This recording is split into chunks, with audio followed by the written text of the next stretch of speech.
Hello everyone.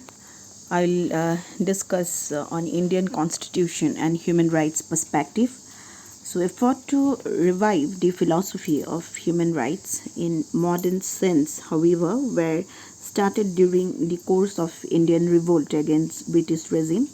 The credit to take lead to fight for human rights goes to Indian National Congress, which was joined by people from all walks of life.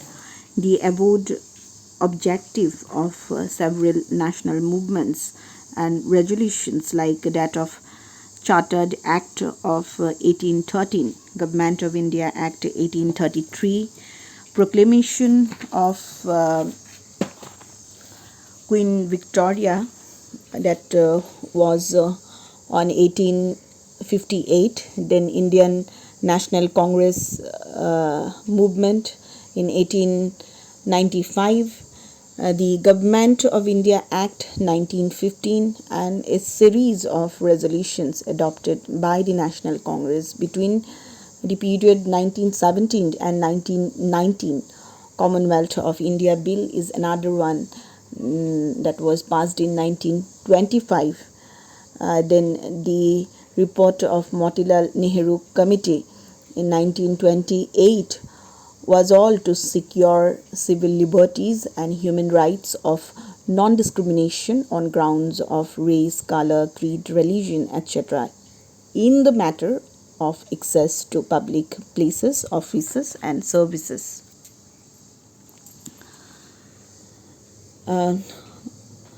In fact, it was for the fundamental rights of Indians, civil and political, economic, social, and cultural, that the struggle for independence was waged. Gandhiji dreamt of a total revolution, social, economic, political, and spiritual. He wanted to wipe every tear from every eye. And for Nehru, the ending of poverty and ignorance and disease and inequality of opportunity was the main task ahead. So the Constituent Assembly took serious note of various national as well as international developments, particularly in the area of human rights. They had in their minds the rich content of Bill of Rights of 1688, then American Declaration of Independence of 1776, French Declaration of Independence 1789, and many other anti-slavery enactments enacted during 19th century. Further, on December 10, 1948, when the Constitution of India was in the making, the General Assembly proclaimed and adopted the Universal Declaration of Human Rights, which surely influenced the framing of Indian Constitution. Encouraged and guided by the rich content of various progressive documents, the wise founding fathers of Indian Constitution incorporated various provisions in the Constitution with a view to achieve the real freedom of the people of independent India, which is implicit from the preambular promises, fundamental rights, directive principles, and various other provisions of the Constitution. So, Indian constitutional format is and that too in respect of human rights is remarkably a significant and unique attempt designed with the hope that one day the tree of true liberty would bloom in India. They have been indelibly written in the subconscious memory of the race which fought for 300 years for securing freedom from British rule, and they found expression in the form of fundamental rights when the Constitution was enacted. It was an embodiment of a complete catalogue of human rights enacted around the times when the international scene was witnessing the framing of the Universal Declaration of Human Rights. These fundamental rights represent the basic values cherished by the people of the country since the Vedic times, and they're calculated to protect the dignity of individual and create conditions in which each human being can develop his personality to the fullest extent. They weave a pattern of guarantee on the basic structure of human rights and impose negative obligations on the state not to encroach on individual liberty in its various dimensions, and its purpose is to develop the individual to find his own viability, to give expression to his creativity, and to prevent government and other forces from alienating the individual from his creative impulses. To be true, no society is free, no state democratic unless human rights are actualized by every citizen. It is with this purpose in mind that production and providing safeguard to Human Rights Act or protection of Human Rights Act in 1993 has been enacted for the better protection of human rights. So the Act Protection of Human Rights Act provides for the constitution of a National Human Rights Commission and a commission for each state. Very idea to bring the human rights commissions into existence is to give practical shape to the entire gamut of human rights philosophy by executing the intention of legislatures manifested in different social legislations in consonances with the philosophy enshrined in our national charter.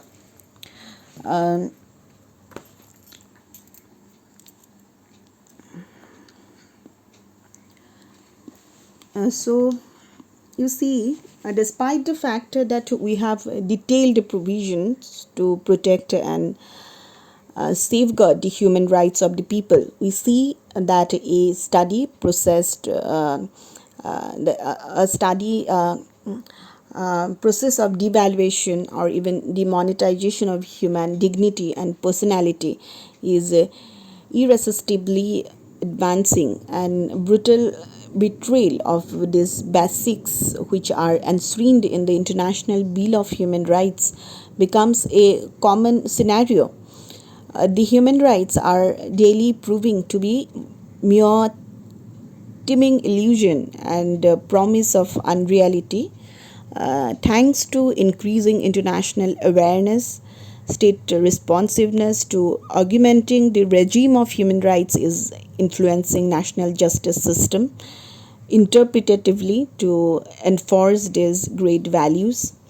There is new emerging world legal order, the brooding presence of a human right culture affecting the thoughtaways of nature of our country and of the community of lawyers and judges.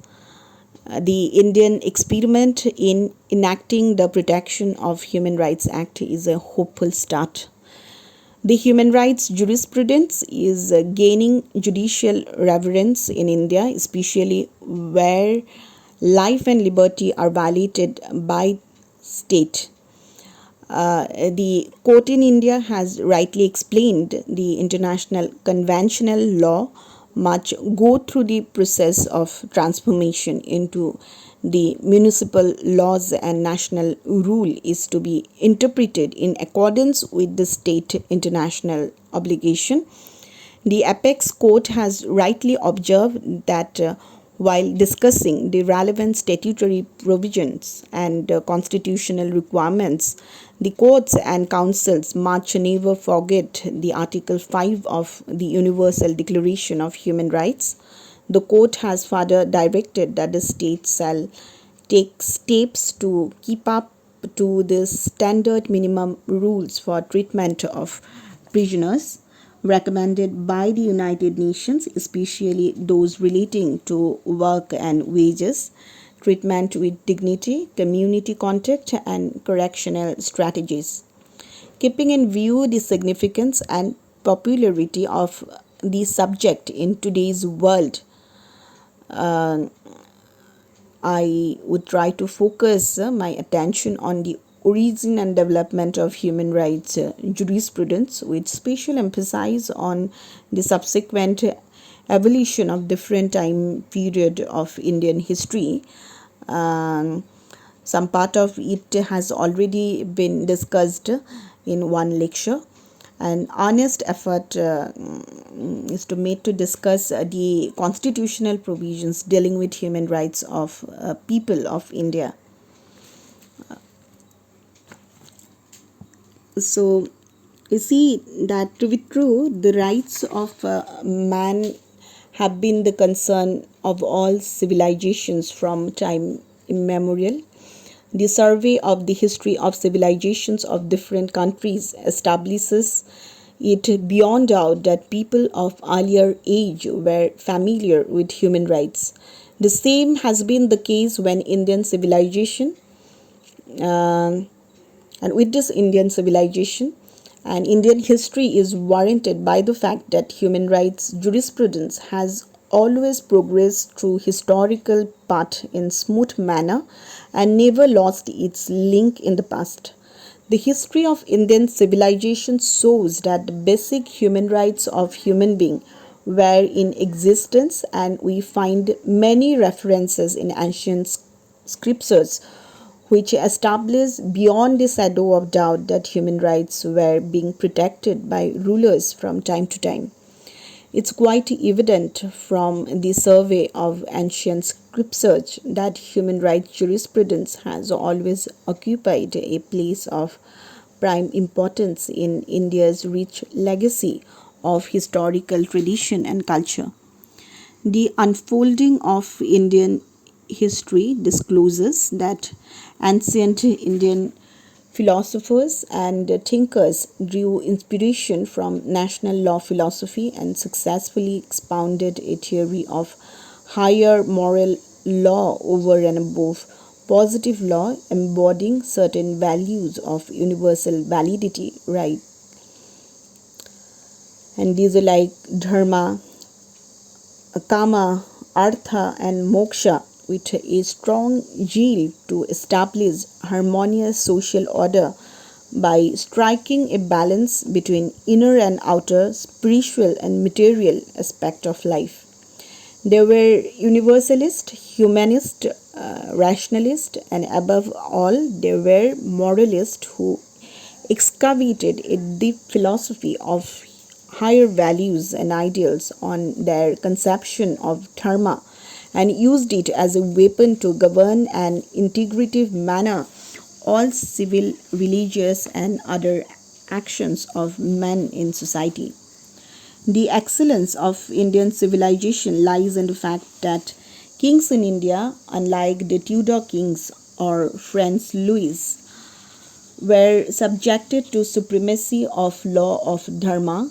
Moreover, the entire fabric of social life was based on a philosophy that each individual is allowed to realize his goals within the parameters of social norms and morality. The entire spectrum of social life during Vedic period was being governed by this supreme law which sustained individuals together in Indian society. The philosophy of supreme law, that is natural law, with religious fervor shaped the entire way of life of Vedic people and guided human thought, spirit, and action from time immemorial in a timeless fashion. The study of Vedas, Puranas, Mahabharata, Bhagavad Gita, as extolled by the saints, poets, mystics, and philosophers, shows that entire philosophy of human rights jurisprudence in Vedic age was based on the theology stemming from a law higher than the state. They had in their mind a strong belief that the concept of human beings created in the image of God certainly endowed man and woman with worth and dignity from which there can logically flow the essential ingredients of comprehensive human rights jurisprudence. The philosophers of Vedic age opine that Human rights are those rights which are inherent in our nature, without which we cannot live as a human being. They're highly of the view that the human rights and fundamental freedoms allow us to fully develop and use our human qualities and our conscience to satisfy our spiritual and worldly needs. They supported vehemently the view that human rights are based on mankind's increasing demand for a life in which the inherent dignity and worth of each human being will receive respect and protection. They philosophize that human rights are universal and apply to all persons without discrimination. Numerous references in Vedas and other scriptures show that it was the duty of state to protect the rights of its subject. The harsh truth is that Vedic culture has a special flavor for the mass welfare and expounded the principle of Vasudhaiva Kutumbakam, which I have already mentioned.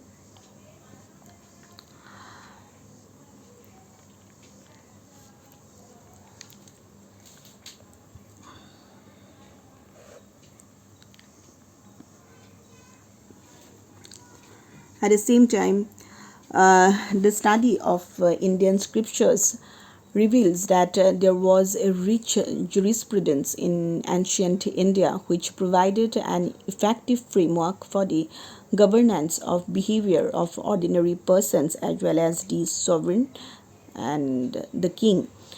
Um, you might know Manu. Manu states that it was the duty of the king to uphold the law, and he was as much subjected to law as any other person. Panini also claims that it was the duty of the king to protect his subject against disorder and anarchy. References are available in the Rig Veda, which speak of three civil rights like Tana. Tana is body, Sridhi, that is dwelling place, and Jibasi, that is life. We may boast of the fact that even long before 2nd century BC, there was existing elective kingship and the law of nature, which even kings had to obey on pains of disposition. To quote Kautilya,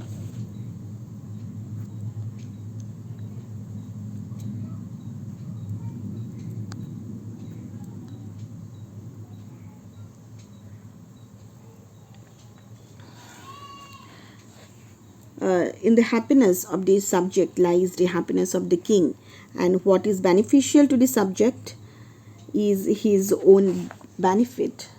So the king's function was not conceived in terms of legislation but of protection, and this involves the protection not only of his subjects from invasion but also of the order of the society.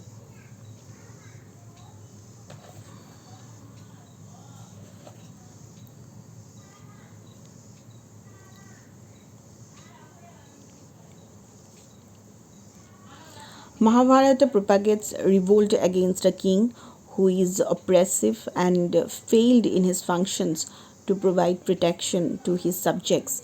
Even killing of such a king was allowed in exceptional cases. Uh, then we see the rise of Buddhism and Jainism was certainly a reaction against the downfall of human rights. After Buddha, King Asoka championed the cause of humanism and secured the right to equality, fraternity, liberty, and happiness to all, high and low. Asoka may be designated as the champion of civil liberties. Torture and inhuman treatments were prohibited under his administration. He made provisions for securing freedom from hunger, healthcare, educational facilities, and other social amenities.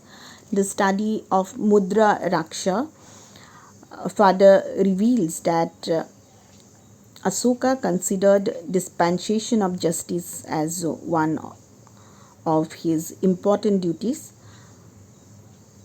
It is also evident from the Megasthenes description that king employed spies not only to detect violators of human rights but gathered public opinion on various burning issues on human rights.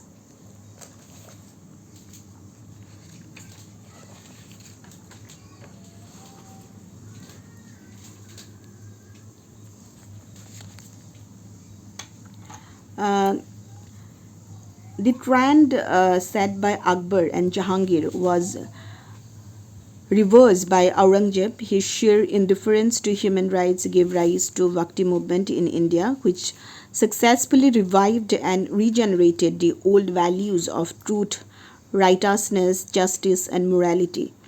The philosophy of the exponents of Bhakti movement is nothing but a reinstatement of natural law with religious fervor to enthuse people towards the path of dharma.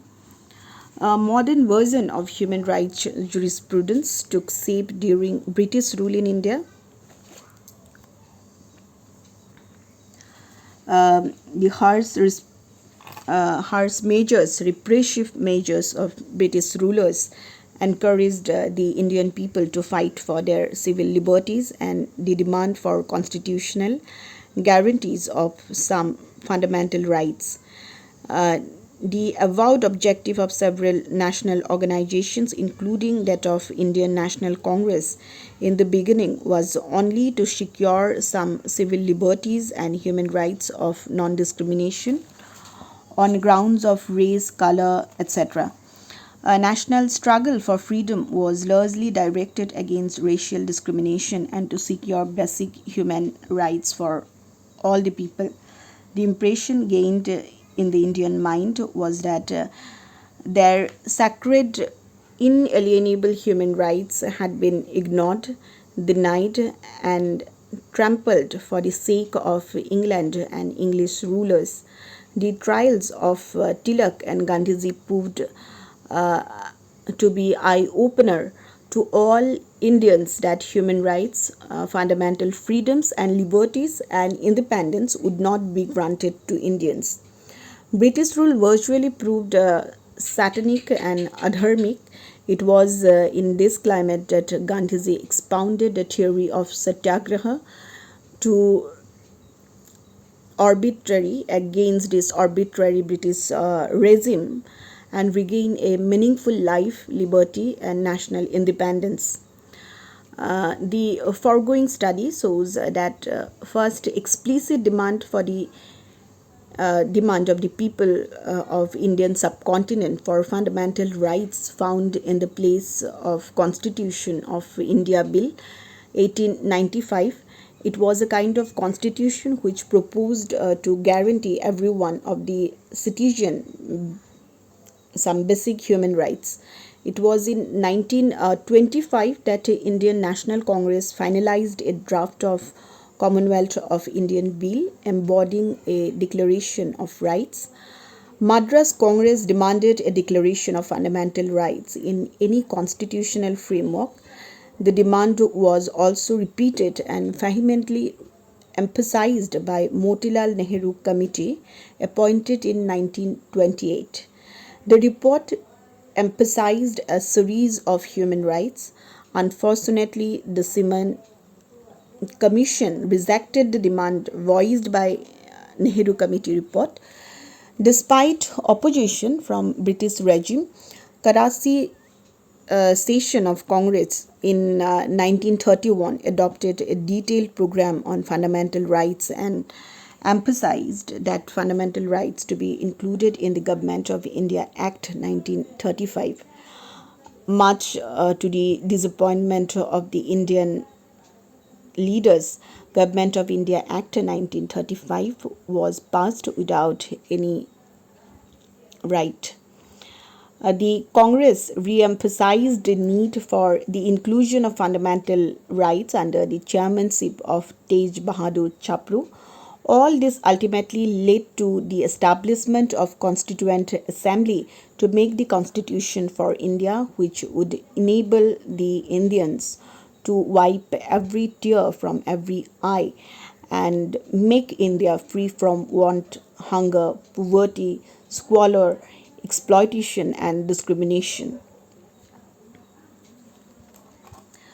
So we see that the deliberation on human rights in the Constitution Assembly revealed that uh, four major factor four major factors praised for the demand for a compulsory declaration of fundamental rights of the people. The founding fathers of Indian Constitution therefore had to assure the people in general and different sections of the society in particular of a fair deal. A serious note of various national and international covenants were taken, and ultimately a code of human rights was evolved.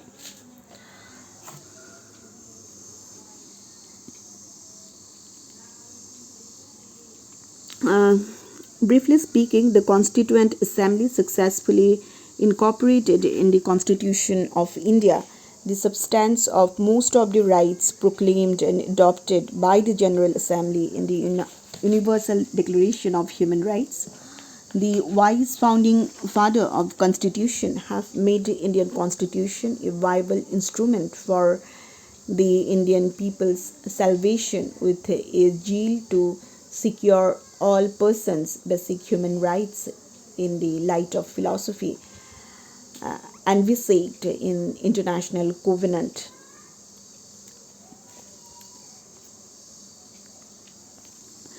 Uh, then we see that the preamble to our constitution envisages in a solemn form all the ideals and aspirations for which the country has struggled during British regime.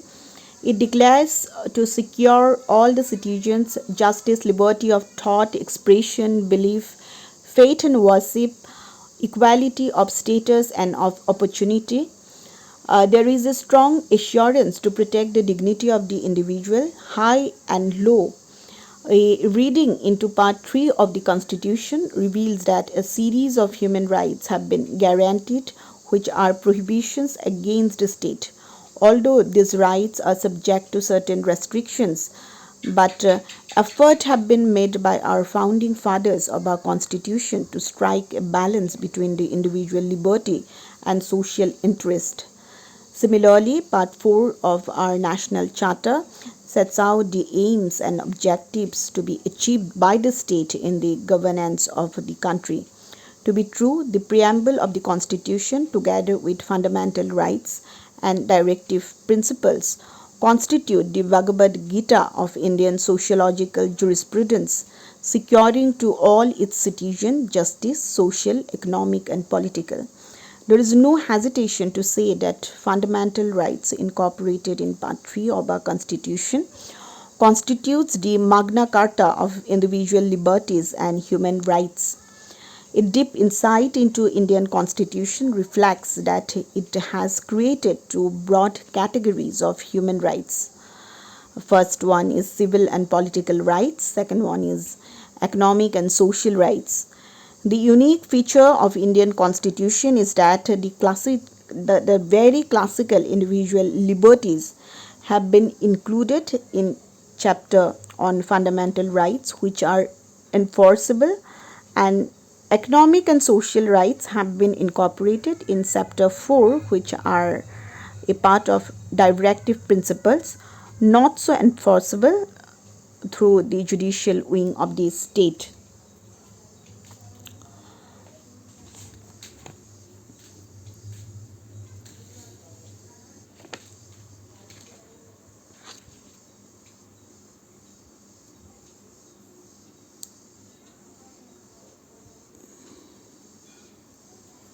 and and you might know that the word socialist was added in the preamble by the Constitution 42 Amendment Acts 1976.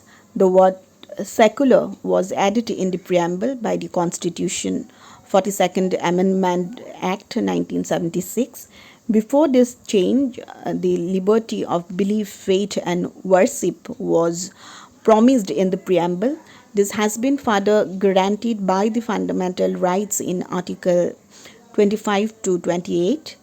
This is in consonance with the spirit of an Article 18 of the Universal Declaration of Human Rights 1948 and also Article 18 of the International Covenant on Civil and Political Rights 1966. The term the term democratic indicates that the Constitution has established a form of government which gains its authority from the will of the people. So there is no exaggeration to say that Indian Constitution is one of the most elaborated and refined charters of human rights, yet framed by the state. It embodies certain fundamental justiciable rights which primarily aim to protect and promote the basic human rights of the people with a view to guard them against state action by imposing negative obligations. The entire commentary on the constitutional philosophy embodied in part 3 shows that the state has been put under certain limitations which are essential for the preservation of human rights. Most of the human rights which find reflection in Part 3 of the Indian Constitution, such as right to equality, freedom, and life, constitute as the basic structure of the Constitution and hence they cannot be abrogated by the device of constitutional amendments.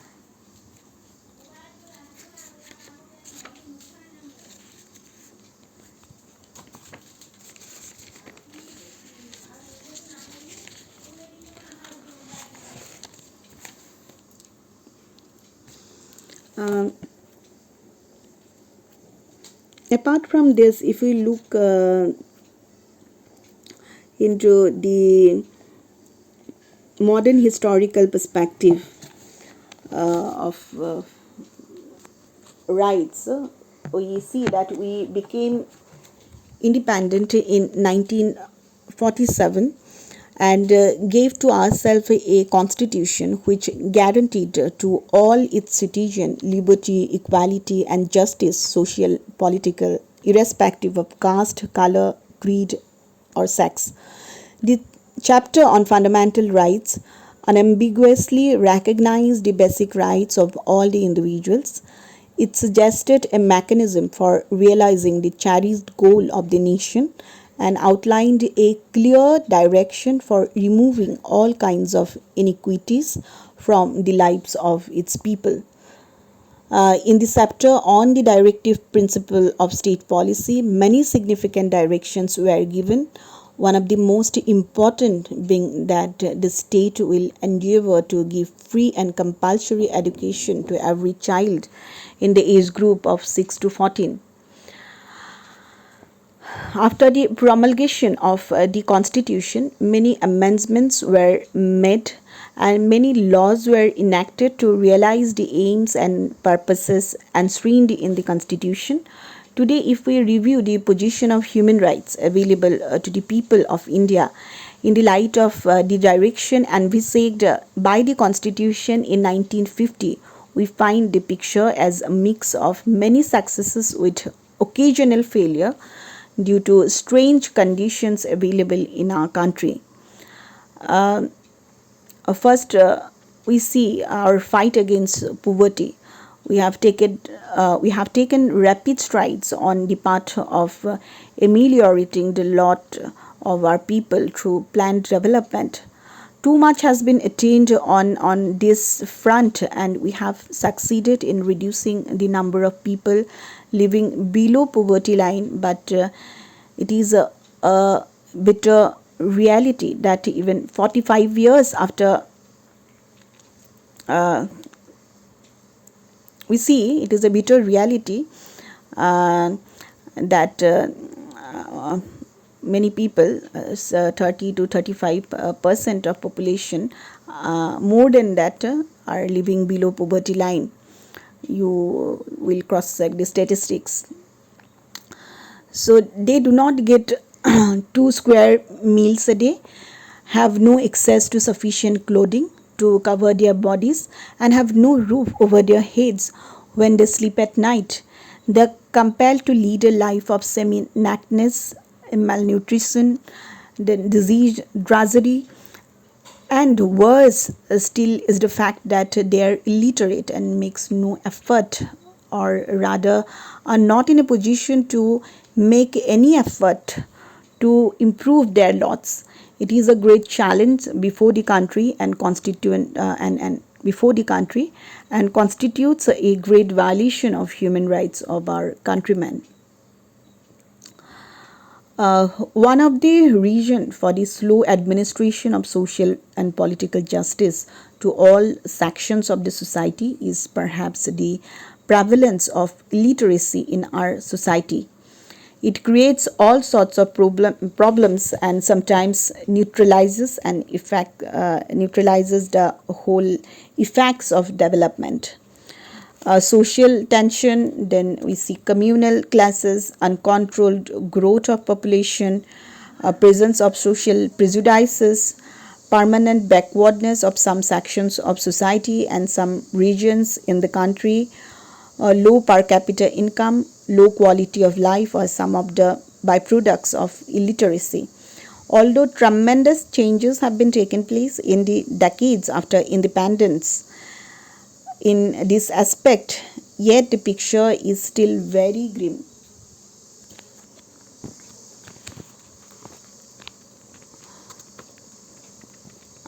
The underdevelopment of some sections of the society and the lack of efficient system for the equitable distribution of the national wealth are other reasons for the violation of human rights. Our constitution provided for reservation of scheduled caste, scheduled tribe, backward classes for a period of 10 years. They are still continuing, but a lot of the sections of the society is still measurable. Experts have started asking questions whether reservation is a solution to the problems and whether reservation on the basis of caste will not hamper our effort to build a classless society. But the presence of large section of the society as undeveloped or underdeveloped definitely constitute a human rights violation. It also gives rise to certain problems which, if checked with force, bring in more people, bring in more violation to human rights, and if not checked, pose a danger to the integrity and unity of the country. We have seen the rise of insurgency and militancy in many parts of our country. In the interest of the country, insurgency and militancy of any kind has to be crushed with force, especially when the militant group possess sophisticated weapons supplied by groups and countries inimical to our country. Reason for this dissatisfaction may be lack of development, unemployment, denial of basic amenities of life, or any other reasons, but the constitution and the law which guarantees the fundamental rights of the citizen also makes provision and contains methods for the solution of the problem. So its direction is the solution of all problems.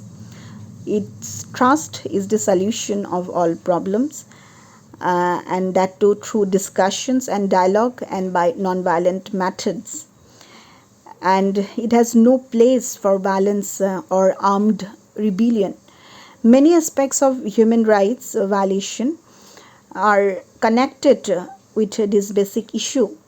If a particular section of society rises in rebellion against the country and takes up arms and indulgences in arson, murders, destructions of national property, and anti-national activities, the government of the country has to act and act very strongly.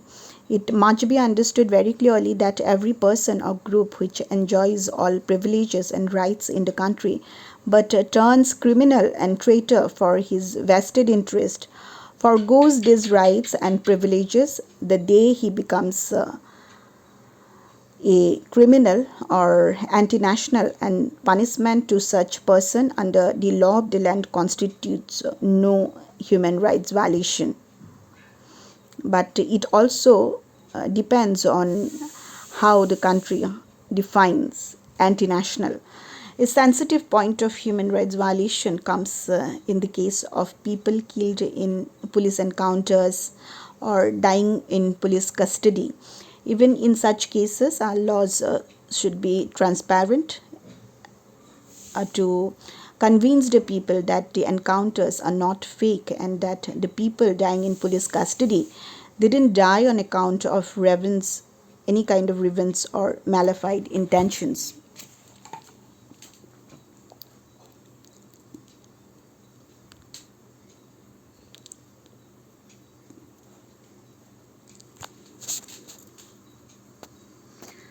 So, there is a requirement of a comprehensive approach for human rights protection. Simply respecting the international covenant, um, and you see the Indian Constitution, the National Human Rights Commission, and human rights commissions in various states of the country is not enough. There are charters of rights, no doubt, but unless these rights percolate to the last man in the country, they have no value. A responsive, sensitive, committed, and dedicated machinery is required to make these rights functional. Moreover, we must remember that hungry bellies cannot be expected to honor any law.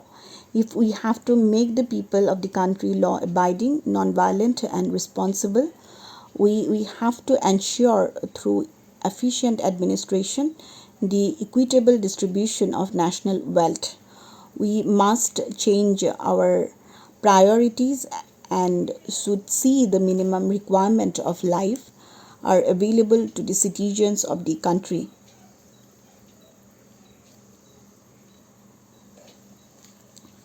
And we also see that we cannot go by conventional method. We have to bring about social change on a massive scale, and the most powerful method available with us under democratic setup is education. It is no denying the fact that vast majority of our population is not aware of its problems and rights.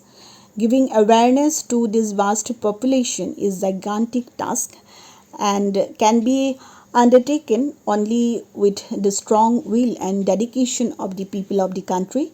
It also wants to emphasize here that the strength of the country depends on its own roots in its culture and civilization and not on the sermons doled out to it by people having vested interest. Indian culture and civilization, which withstood many influences in the past, is resilient enough to face the cultural attack from outside and show to the world that it can still lead the world on the path of peace, prosperity, brotherhood, and equality. We have to create confidence in ourselves and have to see through the game plan of the foreigners who want to push their ideas through our brains in one grab of progressive thinking or the other.